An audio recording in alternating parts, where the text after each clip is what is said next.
Nous n'avons pas à nous concentrer sur l'argent, les maisons, les voitures, les choses, les vêtements et les habits, notre apparence et notre appartenance au bon groupe de personnes. Aimez Dieu, aimez les autres, aimez Dieu, aimez les autres, aimez Dieu, aimez les autres. Faire les choses que Dieu vous guide à faire. Restez avec nous dans Jouissez de votre vie.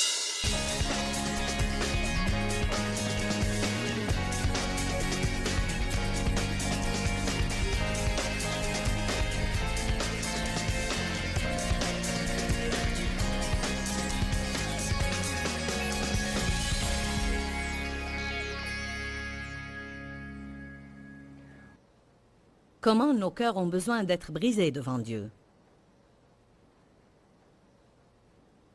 Nous parlions de comment nos cœurs sont endurcis. Même après avoir été sauvés, nous pouvons avoir les cœurs durs. Vous savez, j'ai été abusée dans mon enfance et maltraitée par un grand nombre de personnes et j'ai développé un cœur dur. Parfois, les gens auront les cœurs endurcis parce qu'ils ne veulent plus être blessés.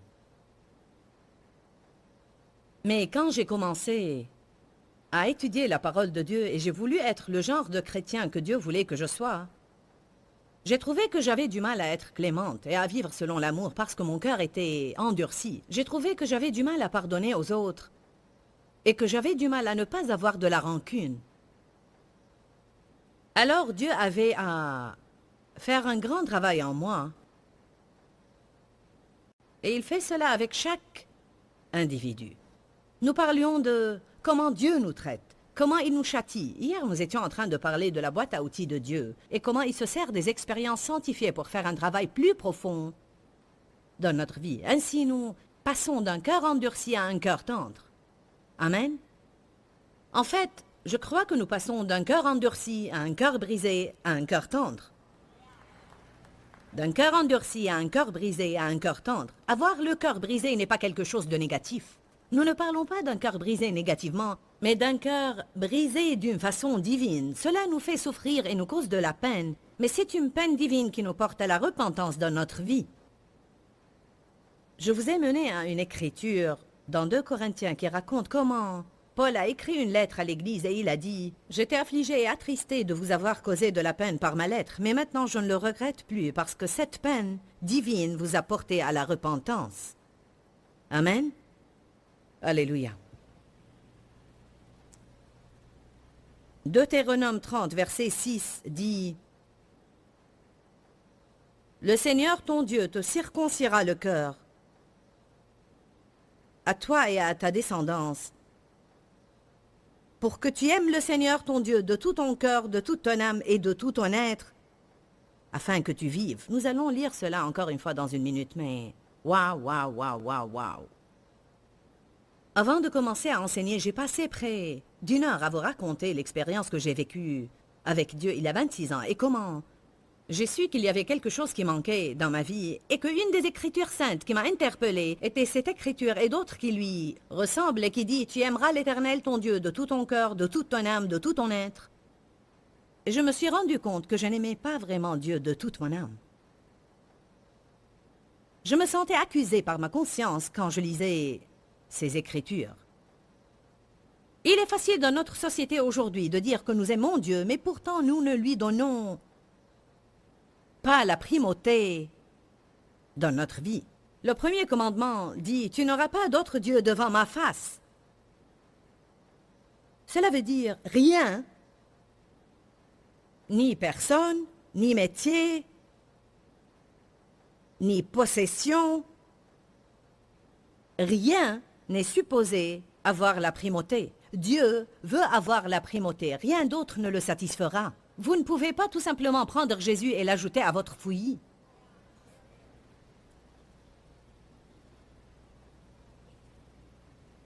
La Bible dit dans Matthieu 6, 33, « Si vous vivez en accord avec cette seule écriture, elle changera votre vie. Cherchez premièrement le royaume de Dieu et sa justice, et toutes ces choses vous seront données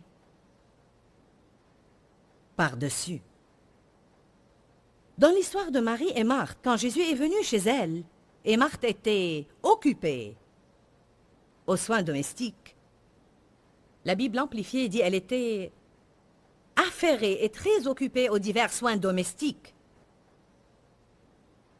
Il y a plein de choses dans le monde qui peuvent nous distraire, n'est-ce pas?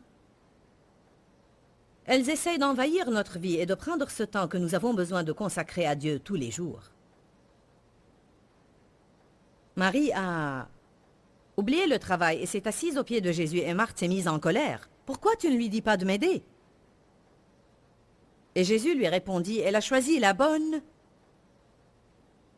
et la meilleure part. » Si nous donnons à Dieu ce qui lui revient de droit légitimement, c'est-à-dire la première place de notre vie, toute autre chose reprendra sa place légitime et toute autre chose marchera parfaitement. Si vous donnez à Dieu le temps avant toute chose, il peut vous faire gagner du temps le reste de la journée. Alléluia. Peut-être cette écriture dérange certains d'entre vous aujourd'hui. Sinon, alors je suis peut-être en train de prêcher le faux message et je ne crois pas que je prêche le faux message. L'Écriture dit, « Le Seigneur ton Dieu circoncira ton cœur. » Le mot « circoncire » signifie « couper ». La circoncision dans l'Ancien Testament faisait allusion au fait que le Seigneur voulait un peuple qui possède des cœurs circoncis. Alors les choses dans l'Ancien Testament étaient l'ombre de ce que Dieu voulait vraiment et qu'il allait accomplir à travers Jésus. Tout enfant de sexe masculin devait être circoncis. Il devait avoir le prépuce coupé, ce qui était certainement douloureux. Souvent, le fait d'avoir les cœurs circoncis est douloureux, mais il produit quelque chose de bien dans notre vie. Nous devons vivre avec des cœurs circoncis devant Dieu. Cela veut dire couper toute autre chose.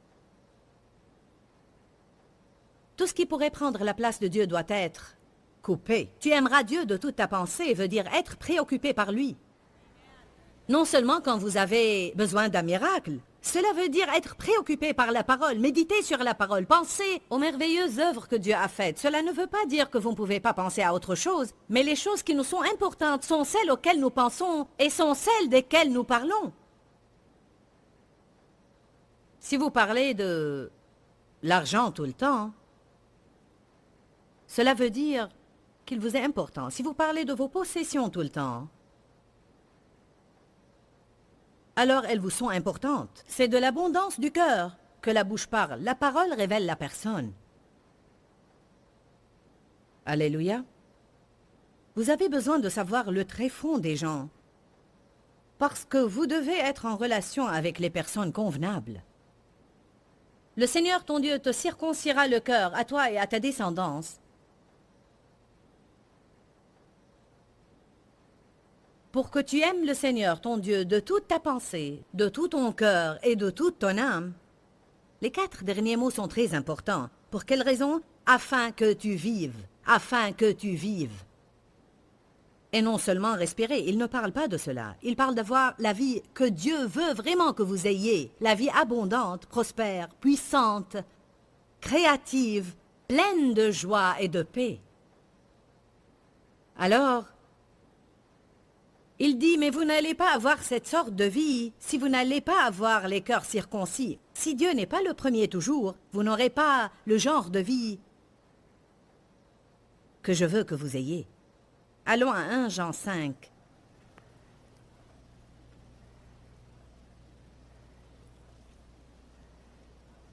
Verset 21. Que sont les idoles à votre avis? Elles sont plus que des statues sculptées devant lesquelles les gens se prosternent. Je peux vous dire qu'il est évident que vous aimez Dieu, sinon vous n'auriez pas été là un samedi matin. Mais il est aussi évident que Dieu savait ce que j'allais prêcher, alors il vous a amené ici car vous avez besoin d'écouter ce que je vais dire. Et je vous conseille d'être vraiment attentif à votre vie, parce qu'il y a tant de choses qui se passent dans le monde aujourd'hui, et il y a tant de choses qui essayent d'évincer Dieu, comme si tout le monde essayait d'éloigner Dieu de tout. Il faut faire attention que les autres choses ne vous envahissent pas et ne prennent pas la première place dans votre vie qui appartient à Dieu. Il faut faire attention de ne pas avoir des idoles. Vous savez, votre maison peut devenir votre idole. Vous pouvez être tellement résolu à faire votre maison paraître comme un lieu touristique. Alors vous pouvez passer beaucoup de temps à décorer, nettoyer et arranger. Décorer, nettoyer et arranger. Inviter des gens chez vous pour les impressionner et nettoyer quand ils partent. Vous pouvez être trop pris par cela. Et ce que les gens pensent de votre maison pourrait devenir une idole pour vous.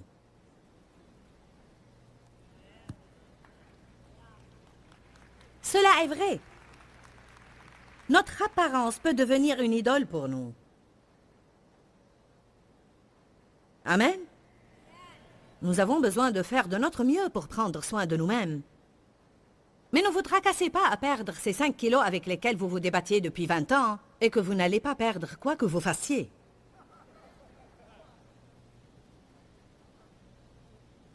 Ne comparez pas votre apparence à celle des autres et ne faites pas de votre beauté une idole. Ne passez pas tout votre temps à vous bichonner, à vous habiller et à vous peinturlurer. Vous savez, c'est pourquoi la Bible dit que ce qui est important pour Dieu est un esprit paisible et doux qui n'est ni anxieux ni tendu. Il ne s'agit pas de se parer d'or, ni de perles, ni d'habits somptueux. Et vraiment, la Bible ne dit pas qu'il y a du mal dans ces choses-là, comme certaines religions voudraient que vous croyiez. Dieu veut que je paraisse belle. Il me regarde tout le temps et je ne veux pas lui faire peur. À vrai dire, j'essaie de m'habiller décemment et je dis au Seigneur plusieurs fois le matin en m'habillant, « Je m'habille pour toi, Jésus. Je veux te représenter d'une façon décente aujourd'hui et je veux m'habiller avec excellence. » Mais vous pouvez dépasser une certaine limite. Les personnes qui se fichent de leur apparence vont vers une extrême, mais il en est de même de ceux qui raffolent de leur apparence. Il faut que tout soit gardé en équilibre. Nous pouvons faire d'une personne une idole. Vous pouvez idolâtrer tellement une personne que vous lui obéissez beaucoup plus que vous n'obéissez à Dieu. Savez-vous qu'il y a des personnes qui vous éloignent de la volonté de Dieu et des personnes qui vous font comprendre clairement que si vous ne faites pas ce que je veux que vous fassiez, alors vous ne pouvez pas être en relation avec moi. Je vais vous rejeter si vous ne faites pas ce que je veux que vous fassiez, et ces personnes peuvent vous empêcher d'accomplir la volonté de Dieu. Alors il faut que vous en arriviez au point où, oui, je veux votre amitié, mais si vous allez m'éloigner de la volonté de Dieu, alors je le choisis à lui.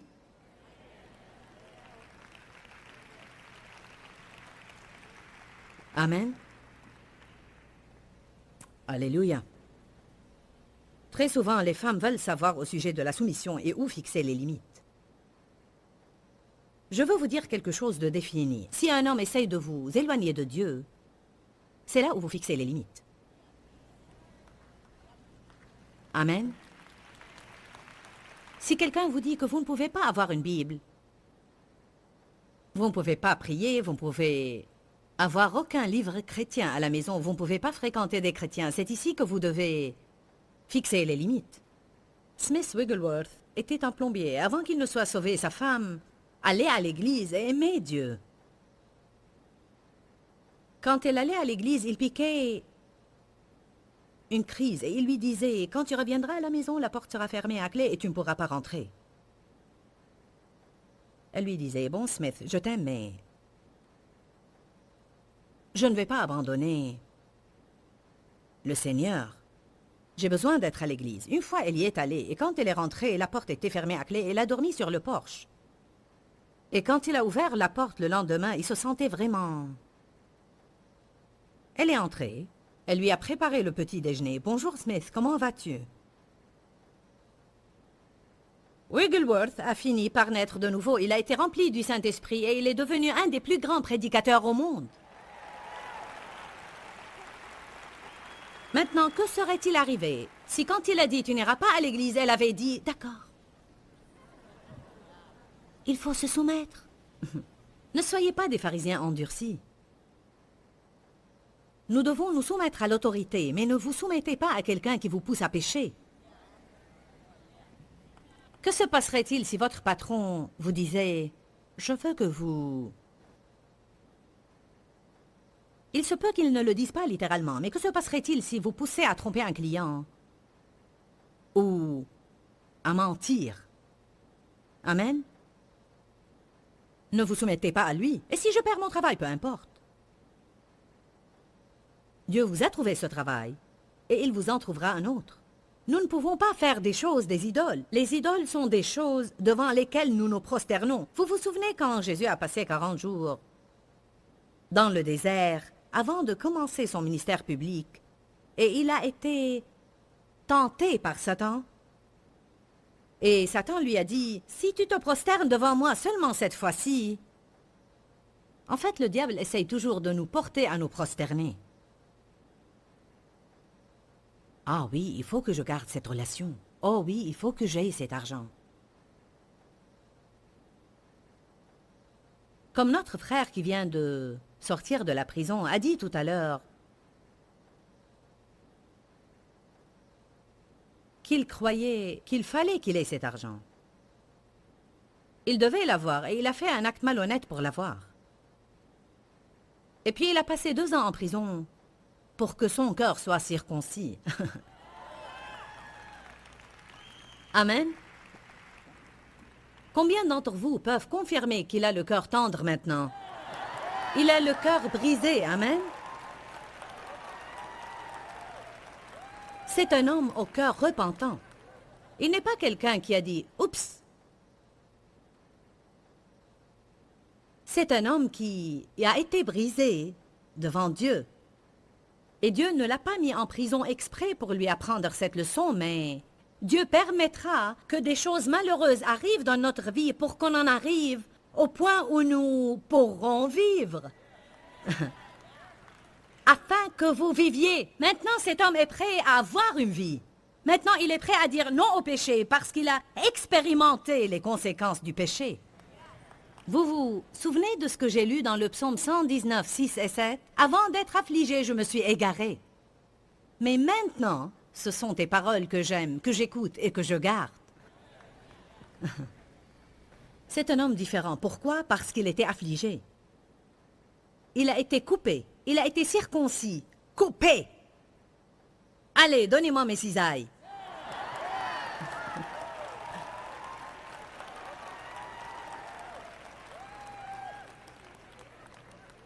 C'était tout simplement comme si le Seigneur a dit à Steve, « Bon, Steve,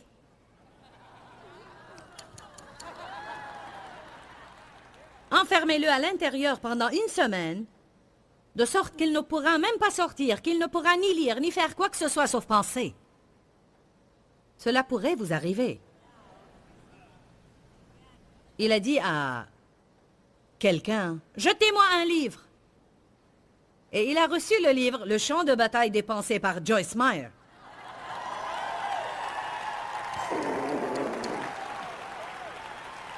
Tu n'as rien d'autre à faire. Lis ce livre.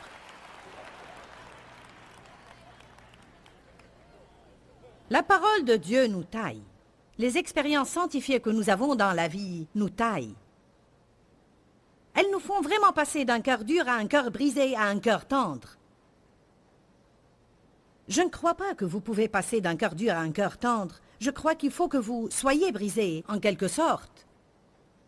Dieu a à nous confronter dans notre vie. Allons à 1 Jean 5, 21. Petits enfants, protégez-vous des idoles, des faux dieux, de toute chose qui pourrait occuper ou même prendre la place de Dieu dans votre cœur, de tout ce qui pourrait le remplacer et prendre la première place dans votre vie. Amen. Ainsi soit-il.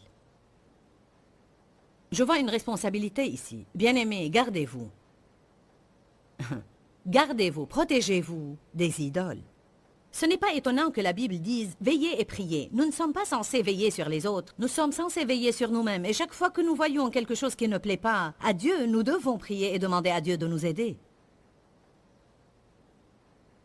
Tu aimeras le Seigneur ton Dieu de tout ton cœur, de toute ton âme, de toute ta pensée et de tout ton être. Tu aimeras ton prochain comme toi-même. De ces 2 commandements dépend toute la loi et tous les prophètes. Si nous pouvons nous concentrer à aimer Dieu et aimer les autres, aimer Dieu et aimer les autres, aimer Dieu et aimer les autres, oh, la vie sera très belle. Nous n'avons pas à nous concentrer sur l'argent, les maisons, les voitures, les choses, les vêtements et les habits, notre apparence et notre appartenance au bon groupe de personnes. Aimer Dieu et aimer les autres, aimer Dieu et aimer les autres, aimer Dieu et aimer les autres. Faire les choses que Dieu vous guide à faire, ces 2 commandements doivent occuper la priorité dans votre vie. Je répète, tu aimeras le Seigneur, ton Dieu, de tout ton cœur, de toute ton âme. Votre âme inclut vos pensées, votre volonté et vos émotions. Aimez Dieu de toute votre volonté, en soumettant votre volonté à la sienne. Vous aimez Dieu de toute votre volonté. Je mets ma volonté sous la direction de ta volonté. Vous aimerez Dieu de toute votre pensée en pensant tout le temps à lui, en ne permettant pas aux choses dégoûtantes et malveillantes de remplir vos pensées. Ne pensez pas à des choses auxquelles vous ne devriez pas penser. En laissant le diable vous dire que tant que les choses se limitent à vos pensées, ce n'est pas un problème. Là où la pensée va, l'homme la suivra. Si vous laissez les choses dans vos pensées, un jour vous allez les suivre. Et tu aimeras Dieu de toutes tes émotions. C'est exactement pourquoi il faut que nous soyons plus expressifs dans nos louanges et nos adorations. J'ai le don de crier, alors je dois pousser vers Dieu des cris de joie. Dieu a mis un rythme dans mon corps, la capacité d'applaudir. Il m'a donné la capacité de lever les mains et le louer. La Bible dit 7 fois par jour, vous devez lever des mains innocentes vers Dieu.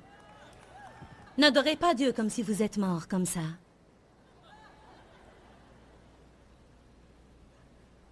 Mais je ne crois pas qu'il est juste d'être émotionnel. Vous êtes émotionnel à d'autres occasions. Vous êtes émotionnel dans les matchs de football et de basketball et quand vous êtes en colère. Vous vous énervez quand une voiture vous barre la route sur l'autoroute. Pourquoi on peut éprouver des émotions dans tout domaine de notre vie, sauf en ce qui concerne notre relation avec Dieu? Je suis émotionnel au sujet de Jésus. Je suis très émotionnel au sujet de Jésus.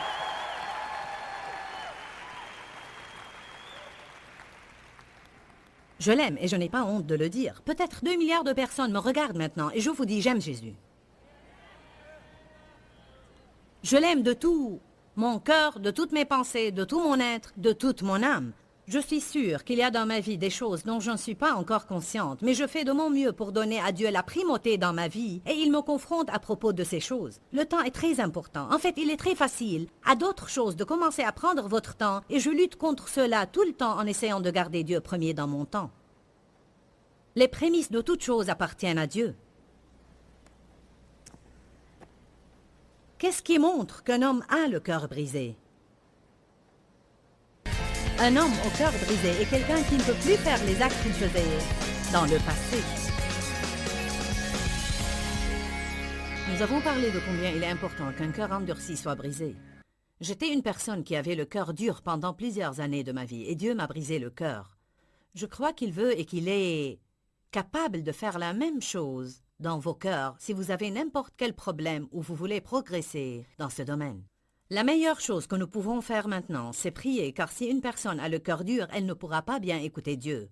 Elle n'est pas sensible aux besoins des autres. Et en fait, je remercie Dieu parce qu'il a un cœur qui nous écoute et un cœur qui veut nous aider. Alors je veux avoir ce cœur que Dieu a. Et je crois que vous le voulez vous aussi. Je vais prier pour vous maintenant. Père, nous venons au nom de Jésus. Et je prie pour tous ceux qui nous regardent maintenant, qui pourraient avoir le cœur dur pour avoir été blessés dans le passé, ou pour n'importe quelle autre raison. Et je prie aussi pour les personnes qui ont tout simplement besoin de faire un progrès dans ce domaine. Et je prie maintenant que ta force vienne tout de suite sur ton peuple et que tu touches leur cœur profondément jusqu'à ce qu'on arrive à un point, Seigneur, où nous devenons sensibles à ta main qui nous touche, où nous entendons ta voix et nous l'entendons promptement et rapidement et nous lui obéissons. Je prie que nous traitions les autres de la manière que tu veux que nous les traitions. Nous demandons ces choses au nom de Jésus et nous nous attendons à un progrès. Amen et Amen. Vous allez voir une différence dans votre vie et Dieu va commencer à faire en vous certaines choses que vous ne voulez pas vraiment qu'il fasse, mais elles concourront à votre bien à long terme. Pourquoi Seigneur, pourquoi? Dans ce livret, Joyce Meyer nous enseigne à travers la parole comment être délivré de la confusion. Pour obtenir ce livret gratuitement, écrivez-nous à Joyce Meyer, boîte postale 40095-6300 Larnaca, Chypre. Ou bien visitez notre site web www.joycemeyer.org/fr.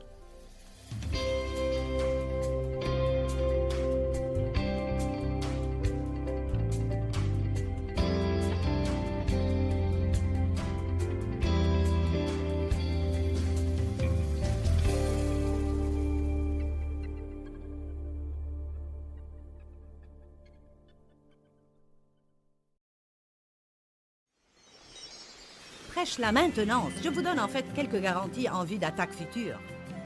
Amen. N'allez surtout pas penser que ce que vous venez d'entendre maintenant soit sans valeur. Si vous êtes un chrétien né de nouveau, vous avez la chose la plus importante au monde. Restez avec nous dans Jouissez de votre vie.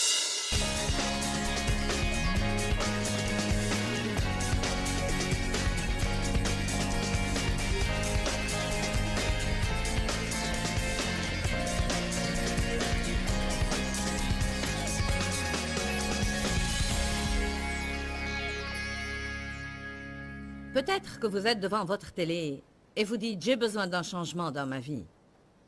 Acceptez Jésus comme votre sauveur. Repentez-vous de vos péchés.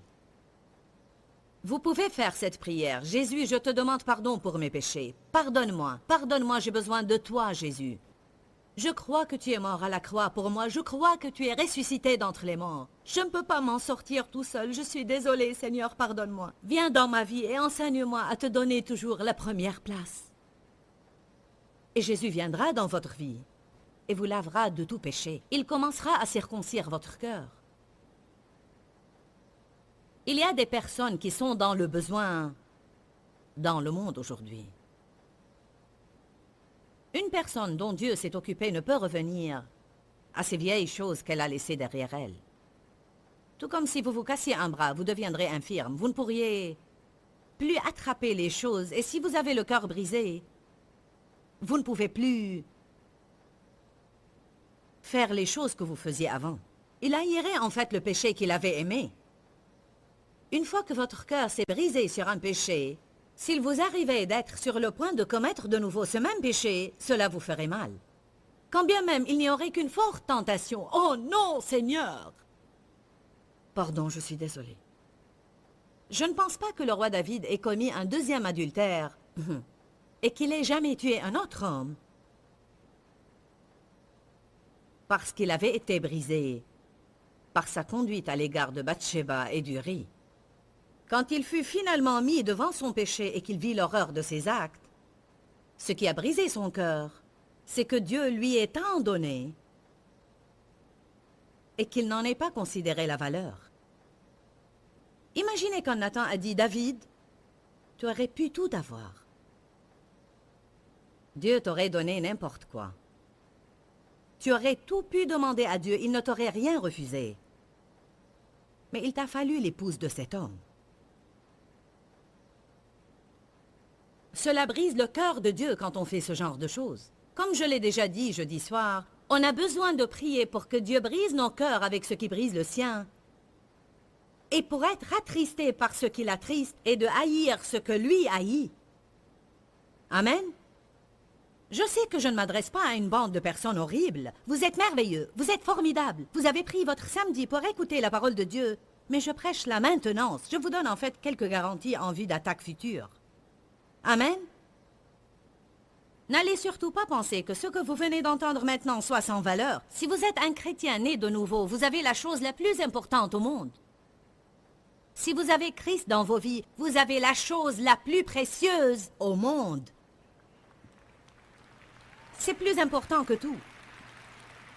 Et même lorsque les disciples sont revenus après avoir été envoyés par Jésus pour prêcher 2 par 2 l'évangile, pour guérir les malades et pour chasser les démons, ils ont été témoins de cette puissance qui sortait d'eux et ils devaient être enthousiastes. Ils sont revenus dire à Jésus, « Même les démons nous sont soumis en ton nom. » Mais Jésus voulait la maintenance. Il leur a répondu, « Écoutez, j'ai vu Satan tomber comme un éclair du ciel. Ne vous réjouissez pas de ce que les démons soient tous chassés. Ne vous réjouissez pas de la puissance que vous voyez quand vous prononcez mon nom, mais de ce que vos noms soient écrits dans le livre de vie de l'agneau. » Que faisait Jésus? Il leur remettait les yeux en place. Il faisait un réajustement. Et s'il y avait un petit problème d'attitude dans leurs propos, alors coupons ça. J'ai besoin d'un petit sécateur pour ce petit germe. Combien d'entre vous savent que parfois Dieu voit ces petites choses et dit « Ok, occupons-nous de ça et... » C'est là que ça devient bien, quand de petites choses nous dérangent et que nous pouvons laisser Dieu s'en occuper avant qu'elles ne deviennent de grandes choses qui détruiront nos vies. Les petits renards ravagent la vigne. Ne soyez pas le genre de personne qui ne prête pas attention aux petites choses que Dieu essaye de régler dans sa vie parce que ces petites choses deviennent de grandes choses qui engendrent de grands problèmes. Elles peuvent même voler la puissance de Dieu. Elles peuvent voler le plan de Dieu pour nos vies. Quand une personne est brisée, qu'elle a été complètement brisée par rapport à un péché, qu'elle s'est humiliée et s'est repentie, si elle voit par la suite quelqu'un commettre la chose sur laquelle son cœur a été brisé, cela l'attriste beaucoup et la rend malheureuse. Une des choses que le Seigneur a vraiment confrontée sérieusement dans ma vie, c'est dire de ma propre bouche des choses négatives sur ma personne. J'ai vécu un jour une expérience très forte avec un démon, et c'est ce qui a mis la crainte de Dieu en moi, vraiment. Quand vous avez une révélation de la parole, vous êtes responsable de ce que vous savez. Si vous ne savez pas, Dieu vous reprend d'une autre manière qu'une personne qui possède la connaissance, mais qui ne prête toujours pas attention à ce qu'elle sait. J'ai étudié le sujet de la justification, j'ai appris qui j'étais en Christ, j'ai appris à dire « Je suis en Jésus, justice de Dieu ». J'ai écouté des cassettes à propos de la justification. J'ai entendu parler de la puissance d'une confession négative. Je recevais une révélation. Un matin, je me suis disputée avec Dave et il est parti au travail. Cela a dû se passer il y a à peu près 22 ans parce que c'était quand notre dernier enfant était bébé. J'étais assise dans la cuisine, lui donnais à manger et Dave était parti. Dave avait essayé de me reprendre sur quelque chose, mais je ne l'avais pas bien pris. J'étais assise, après que Dave soit parti, me parlant à moi-même. C'est vrai, c'est de ma faute, tout est de ma faute. Je suis tout simplement stupide, je n'arriverai jamais à rien, je ne peux pas faire quelque chose correctement. Et là, j'ai discerné qu'une présence démoniaque passait à travers ma cuisine. Je veux dire, je ne la voyais pas d'une manière physique, mais dans l'esprit. C'était juste comme un gros nuage, un nuage d'oppression qui venait sur moi, et je pouvais sentir qu'il commençait à m'envelopper. Et je vais vous dire quelque chose, la crainte de Dieu m'a saisi, et j'ai dit, je suis la justice de Dieu en Christ, je suis la justice de Dieu en Christ, je suis la justice de Dieu en Christ, je suis la justice de Dieu en Christ. Et plus je le proclamais, plus il faisait marche arrière. Ces choses-là sont réelles. Je ne pense pas qu'il y ait désormais quelque chose qui me fasse plus de mal chez quelqu'un que de l'entendre dire des choses humiliantes ou négatives le concernant. Si je pouvais lui dire « Oh non, ne faites pas cela !» Parce que j'ai vraiment approfondi le sujet, je sais que c'est très dangereux. C'est dangereux de dire de telles choses sur soi, amen. Qui est coupable de cela? Ce jour doit marquer la fin d'un tel comportement.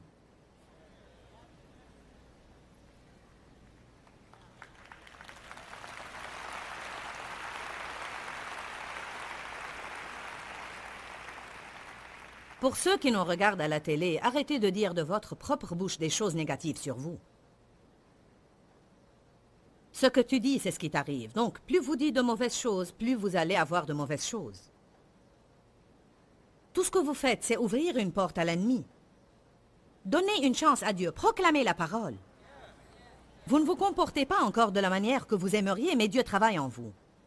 Vous ne vous trouvez pas là où vous auriez besoin d'être, mais vous n'êtes plus là où vous étiez. Vous faites des progrès, vous êtes en voie de changement. Alléluia, alléluia. Ça m'est égal de savoir que vous avez fait 500 kilomètres pour assister à cette réunion, pourvu que la seule chose que vous retiendrez peut-être soit ne pas dire des choses négatives sur moi. Vous verrez tellement de changements radicaux dans votre vie à cause de cela que tout effort prodigué pour arriver là serait avéré utile. Amen.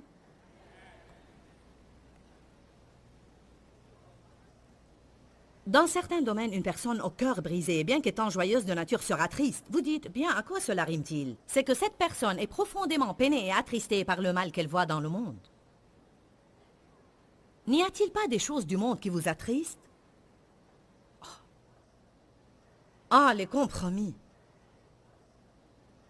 Même la manière dont les gens s'habillent parfois, le genre de vêtements que certaines femmes portent aujourd'hui. Oh, mon Dieu!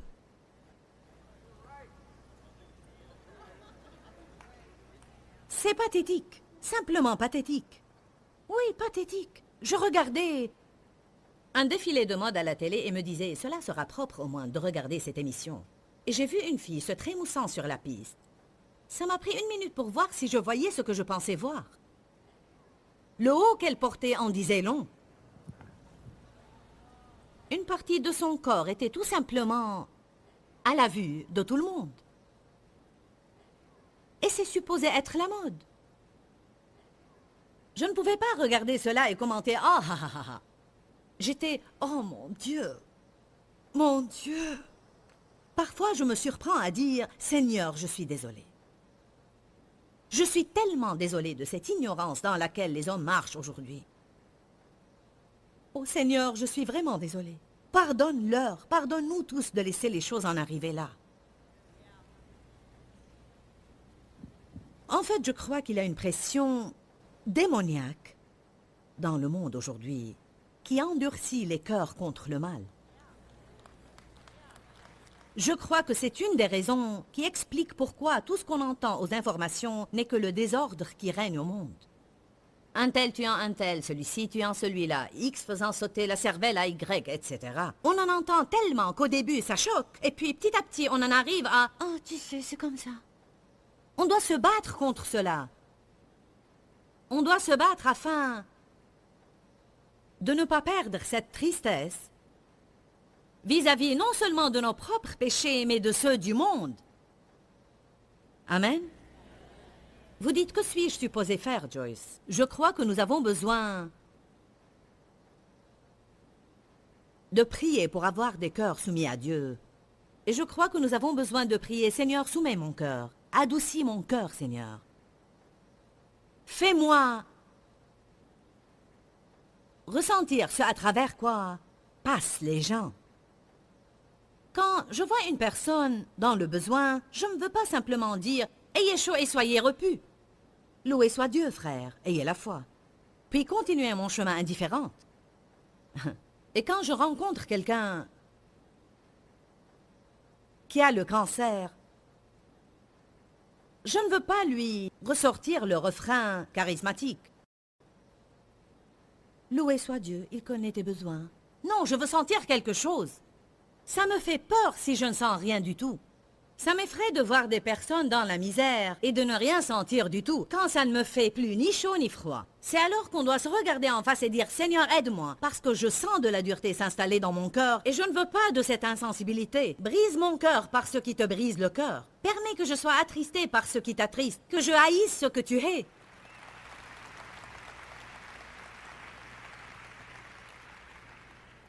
Écoutez cela à propos des gens endurcis. Et après, nous terminerons cette session avec cette histoire. Je vous dis, il y a tant de choses. Une personne dure connaît la rancune. Elle ne peut pas pardonner. Elle juge souvent. Elle critique souvent.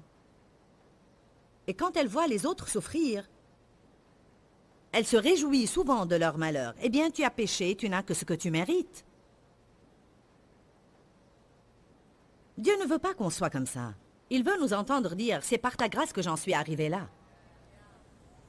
Seigneur, si tu ne m'avais pas délivré, sauvé, montré la lumière et la révélation, j'en serais au même stade que lui. Dieu veut que nous prions pour eux.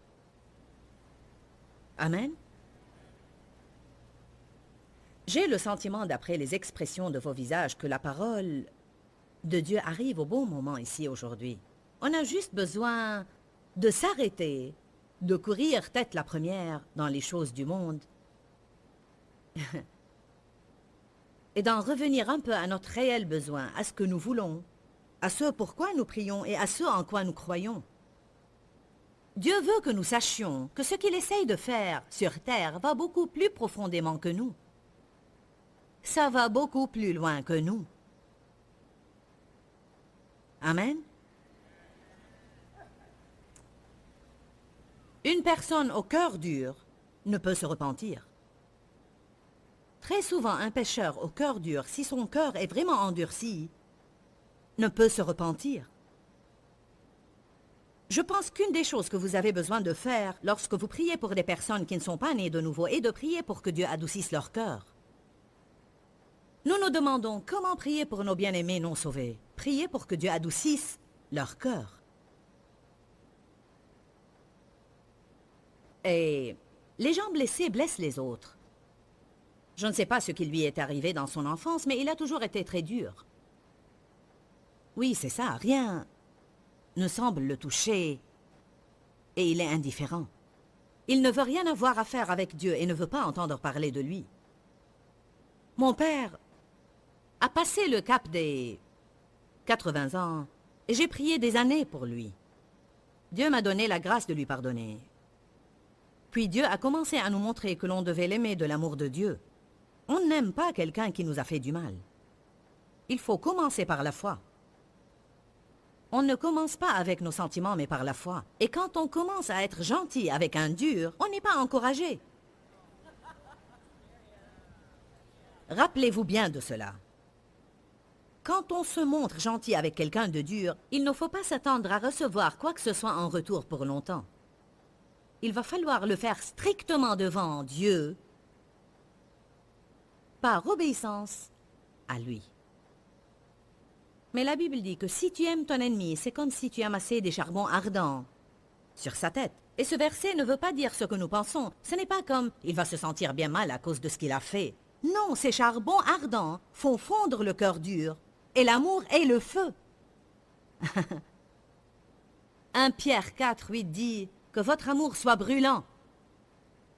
Nous avons besoin d'un amour en feu, brûlant, qui ne nous laissera pas assis sans rien faire, qui ne nous laissera pas dire « tu mérites d'être en enfer après la manière dont tu m'as traité ».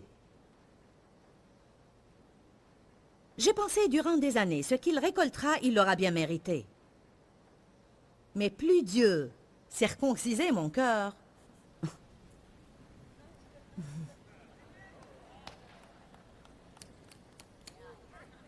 regarde ce que j'enlève maintenant. Eh oui, Dieu m'a changé. Mais ça a pris un long moment de... Ça a demandé beaucoup d'expérience sanctifiée. Amen. Et finalement, j'ai fait le pas de foi de pardonner à mon père. J'ai finalement fait ce pas de foi de dire « Ok, je viendrai te voir pendant les vacances ». Mais ce n'était pas encore de tout mon cœur. Je faisais simplement mon devoir. On croit en avoir fait assez pour se racheter auprès de Dieu, mais on ne fait pas ce que l'on devrait. Puis Dieu a commencé à me montrer ce commandement. « Honore ton père et ta mère afin de vivre longtemps ». Et je me suis dit, comment est-ce que tu t'attends à ce que je fasse ça? Comment je vais faire cela? Et vous savez ce que Dieu m'a dit? Tu respires. Ils t'ont donné la vie.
Si c'est l'unique chose que tes parents t'ont donnée, c'est quelque chose. Ils t'ont nourri alors que tu grandissais. Tu es allé à l'école. Trouvez toujours un point de départ. Dites, je vais me rappeler de ce qu'ils ont fait et pas de ce qu'ils n'ont pas fait. Et je me suis dit qu'une personne blessée blessera les autres. Je ne sais pas ce qu'a vécu mon père dans son enfance et on ne se réveille pas un matin avec la bonne recette. Amen. Ensuite, j'en suis finalement arrivée au point où j'ai voulu qu'il soit sauvé et j'ai commencé à prier. Dieu nous a parlé à Dave et à moi. Il m'a d'abord parlé à moi. Mes parents vivaient à 200 km de Saint-Louis et à cette époque, je trouvais cela merveilleux. Vous n'avez qu'à rester là où vous êtes. On fera ce qu'on a à faire pour les vacances. Dieu m'a dit, fais-les venir à Saint-Louis et achète-leur une maison. Prends soin d'eux.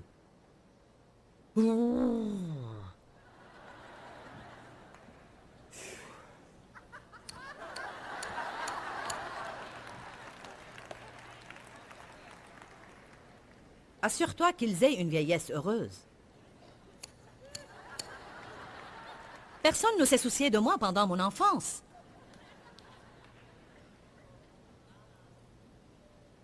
Débarrasse-toi de cette attitude. Amen. Alors on s'était décidé pour acheter une maison qui n'est pas chère. Je veux dire la moins chère possible. Nous voulions dépenser un petit montant déterminé et je pensais, eh bien, je ne sais pas quel genre de maison nous dénicherons avec ça. Dave m'avait assuré, on trouvera bien quelque chose. Mais Dieu dit, non, non, non, non, non, je veux que tu leur achètes une belle maison. Pas une maison bon marché, une belle maison. Nous avons acheté une belle maison et ils sont venus à Saint-Louis. Et c'était en fait une bonne chose parce que mon père commençait réellement à perdre sa santé. Il était affaibli, mais son état empirait, et s'il n'avait pas été dans notre ville, il aurait été loin des docteurs et de tout ce dont il aurait eu besoin. Alors, j'ai continué à prier pour que Dieu change son cœur, l'adoucisse. Seigneur, change le cœur de mon père, rends-le plus sensible. Il en était même arrivé au point d'aller à l'église, et quand je prêchais, il devait écouter mon message. L'appel de la fin arrivait, et je pensais, c'est pour aujourd'hui. C'est un si bel appel. Mais il restait assis. Seigneur, touche son cœur, touche son cœur. Et en novembre dernier, ma mère m'a dit, ton père veut vous voir, Dave et toi. Alors nous nous sommes rendus chez eux, et il s'est mis à pleurer. Les gens au cœur brisé pleurent. Il m'a dit, j'ai besoin de te dire combien je suis désolée de ce que je t'ai fait endurer. Je n'avais jamais entendu ces mots-là, et j'ai 59 ans. J'ai besoin de te dire que je suis désolée. J'ai besoin de te demander que tu me pardonnes. Il s'est ensuite tourné vers Dave et a dit, j'ai besoin de te demander que tu me pardonnes. Un autre homme m'aurait tué. Je suis désolée. Il a ajouté, je ne peux même pas te dire combien je suis désolée. Il avait même du mal à nous regarder. Il était tellement désolé, tellement brisé et triste de ce qu'il avait fait. Je lui ai répondu, je t'ai pardonné il y a bien longtemps, papa. J'étais consciente de ce qui se passait. Et je lui ai dit, veux-tu accepter Jésus-Christ maintenant? Il m'a répondu oui. Il ne pouvait pas être sauvé avant qu'il ne se soit repenti. On ne peut pas venir et faire une prière de salut. Il faut qu'il y ait repentance. On ne peut pas juste prendre Jésus et l'ajouter à notre désordre. Il faut passer par la repentance. Une vraie repentance. Et donc mon père a reçu Jésus et a demandé à ce que je le baptise. Et je vais vous montrer tout de suite la photo du baptême de mon père.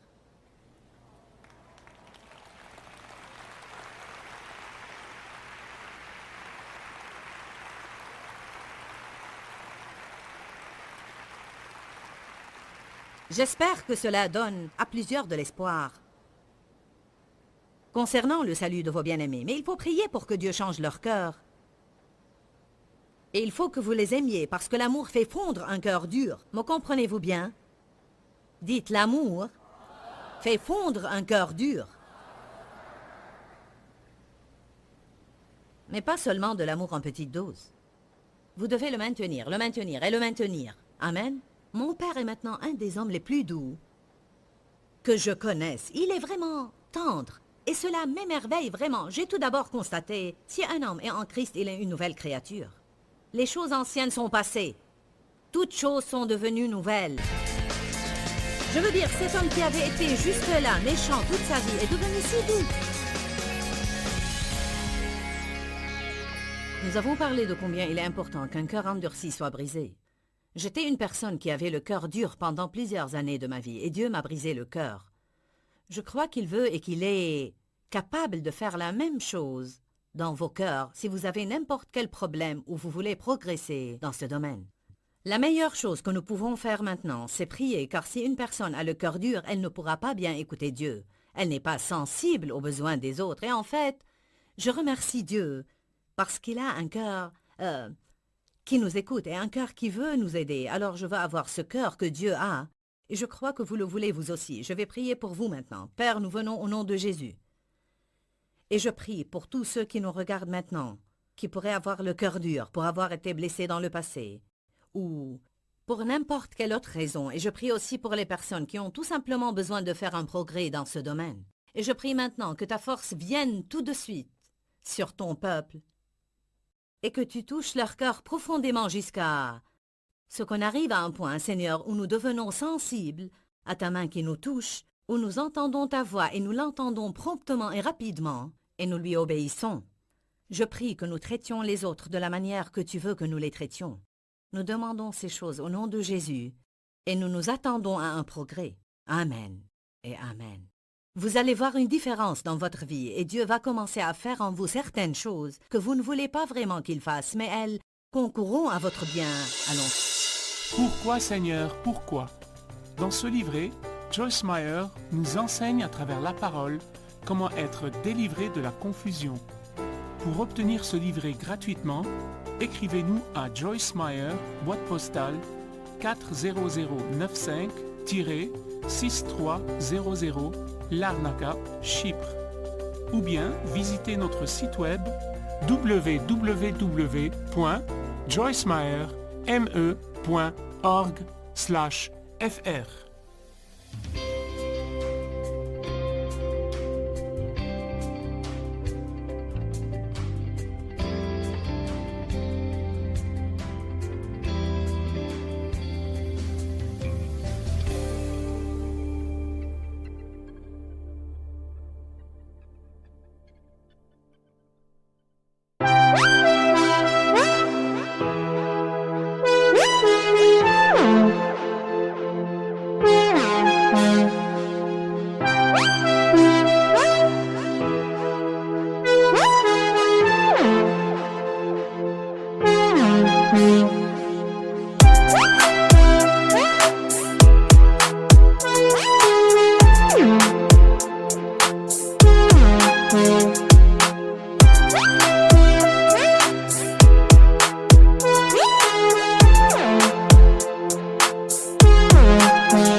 Đi khắp phương trời vẫn nhớ tới quê hương,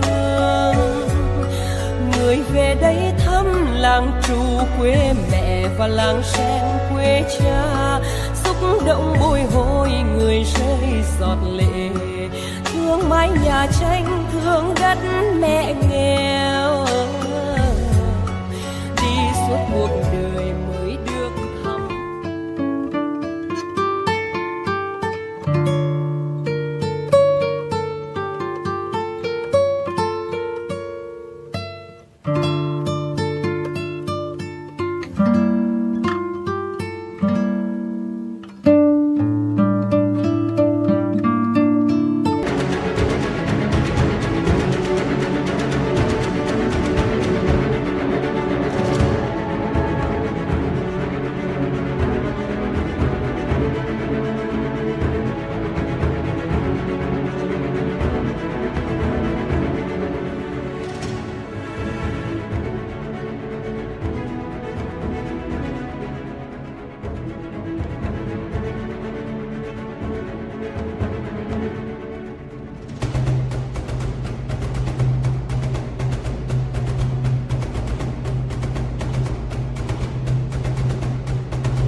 Thank you.